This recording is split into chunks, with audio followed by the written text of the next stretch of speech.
बातमी कोल्हापुरातून आहे। कोल्हापूरमध्ये स्मशानभूमीत अघोरी प्रकार पुढे आलाय। हातकणंगले तालुक्यातील शिरोली पुलाची गावातील ही घटना आहे।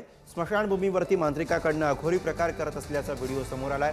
कठोर कारवाई करण्याची स्थानिकांनी यानंतर मागणी केली।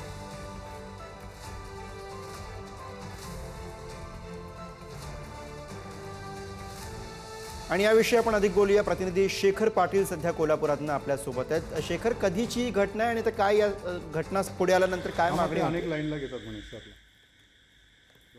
गुरु, ही घटना जी आहे ती आता काही तासांपूर्वी आपल्याला व्हिडिओच्या माध्यमातून पोहोचलेली आहे की घटना कधी घडलेली आहे, हा व्हिडिओ कधी शूट केलेला आहे याबद्दल अद्याप माहिती नाही। याचा तपास होणं गरजेचं आहे।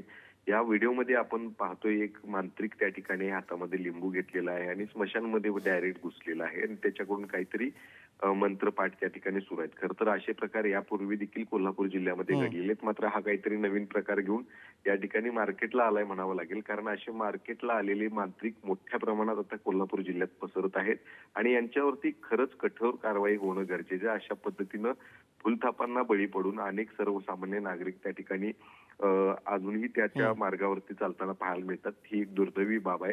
मात्र हे संबंधित घटना रोखण्यासाठी कडक पावलं उचलणं गरजेचे आहे। अंधश्रद्धा निर्मूलन समिती देखील सातत्याने या संदर्भात आवाज उठवत आलेली आहे। मात्र अशा मांत्रिकांना पकडणं खरं तर अवघड झाले का, असा सवाल जो आहे तो आपल्याला विचारावा लागेल। मात्र हा संपूर्ण व्हिडिओ बघितल्यानंतर या घटनेची चौकशी करून यांच्यावरती कारवाई होणार का हे पाहणं गरजेचं असणार आहे। गुरु, अगदी धन्यवाद शेखर, आपण दिलेल्या सगळ्या सविस्तर माहितीसाठी। 2 मिनिटं